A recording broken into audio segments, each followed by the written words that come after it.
Assalamualaikum warahmatullahi wabarakatuh. Perkenalkan, nama saya Siti Maryam. Pada kesempatan kali ini, di video kali ini, saya akan memaparkan analisis kesalahan berbahasa yang berkenaan dengan tugas saya pada mata kuliah analisis kesalahan berbahasa. Sadarkah dalam kehidupan sehari-hari kita sering menemukan banyak kesalahan berbahasa?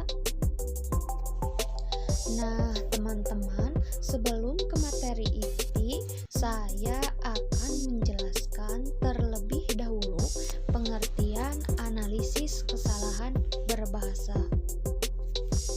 Pengertian analisis kesalahan berbahasa. Analisis kesalahan berbahasa adalah kajian jenis dan penyebab kesalahan berbahasa, terutama dalam pemerolehan bahasa kedua. Kesalahan berbahasa adalah pemakaian suatu bentuk tuturan dari berbagai unsur kebahasaan meliputi kata prasa, klausa, maupun kalimat yang menyimpang dari kaidah kebahasaan yang telah ditentukan.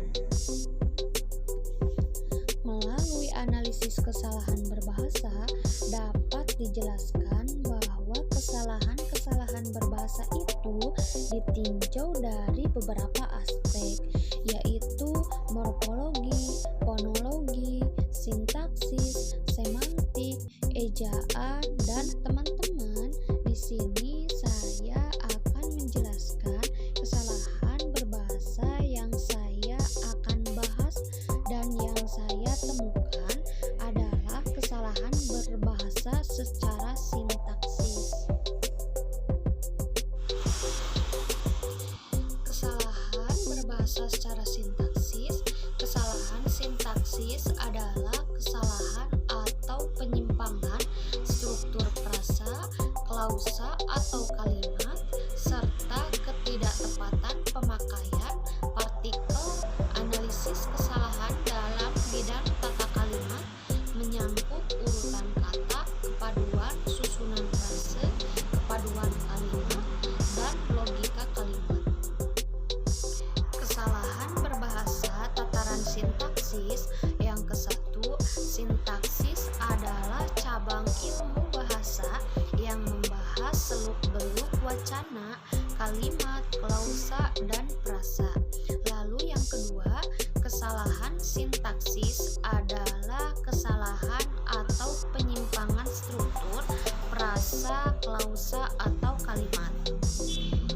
Yang pertama itu adapun kesalahan dari tataran sintaksis.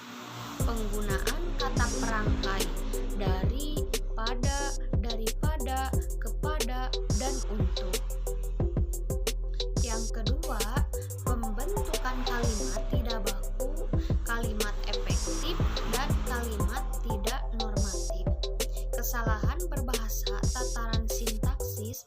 Pengguna kata perangkai. Kata perangkai adalah sekelompok kata yang berfungsi untuk merangkai kata-kata bagian-bagian kalimat. Kesalahan penggunaan kata perangkai dari. Misalnya, anak dari Pak Camat baru pulang kemarin sore. Lalu, kesalahan penggunaan kata perangkai pada. Tolong ambilkan pulpen saya pada laci meja. Kata perangkai pada seharusnya digantikan di. Tolong ambilkan pensil saya di laci meja. Nah, rangkaian kata daripada. Perangkaian kata daripada merupakan kata depan majemuk yang berasal dari bentukan kata dari dan pada, yang menurut EYD harus ditulis rangkaian.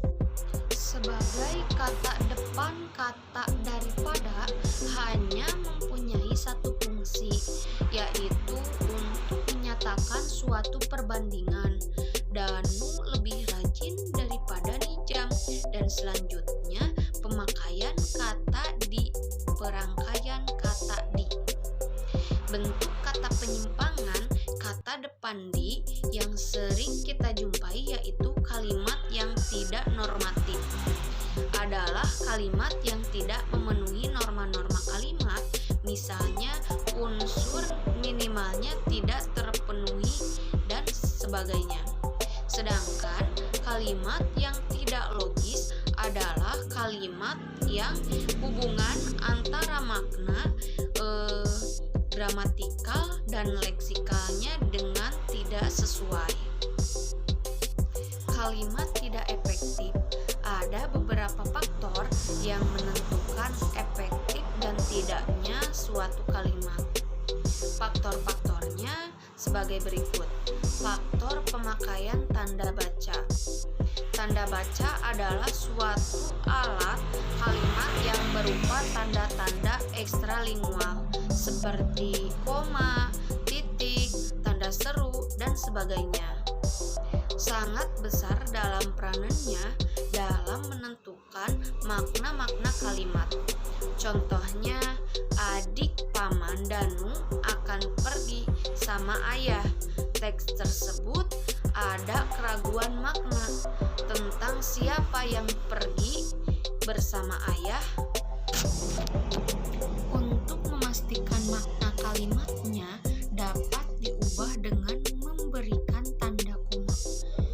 Sebagai berikut, adik paman Danu akan pergi bersama ayah, seorang adik dari paman Danu. Yang selanjutnya yaitu kalimat tidak efektif.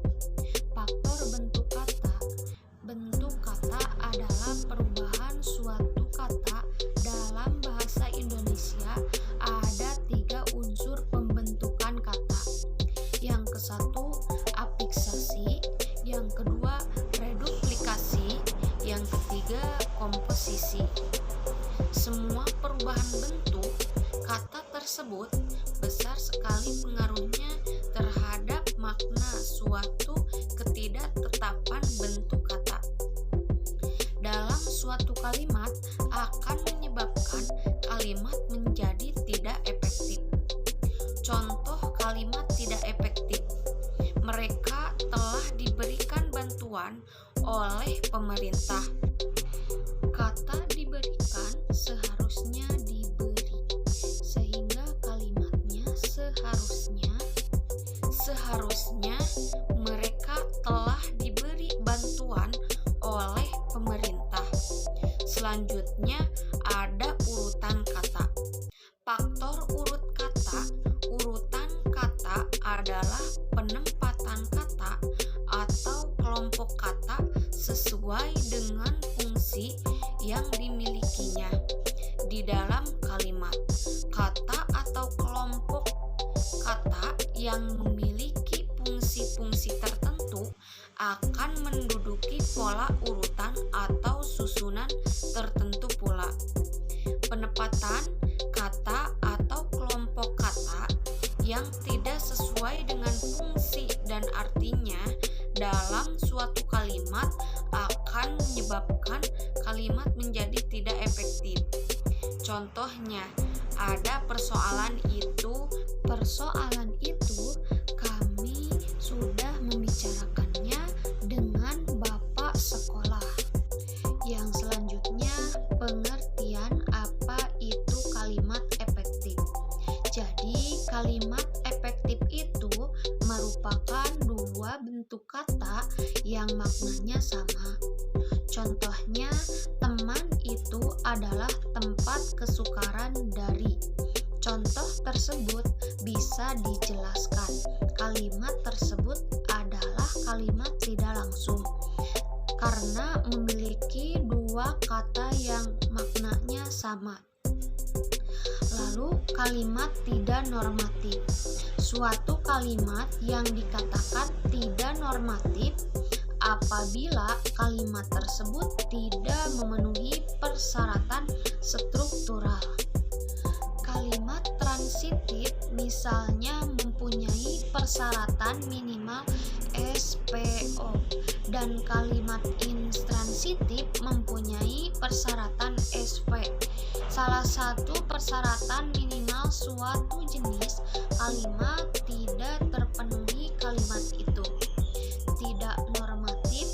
Contoh untuk masyarakat desa yang bermata pencaharian bertani masih memerlukan perhatian pemerintah.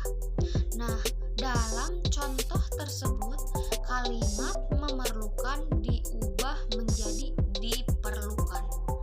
Untuk masyarakat desa yang bermata pencaharian bertani masih diperlukan perhatian pemerintah. Jadi perhatian pemerintah diubah menjadi subjek. Itulah pemaparan yang saya temukan. Mohon maaf bila ada kekurangan ataupun kesalahan. Wabillahi taufiq wal hidayah. Wassalamualaikum warahmatullahi wabarakatuh.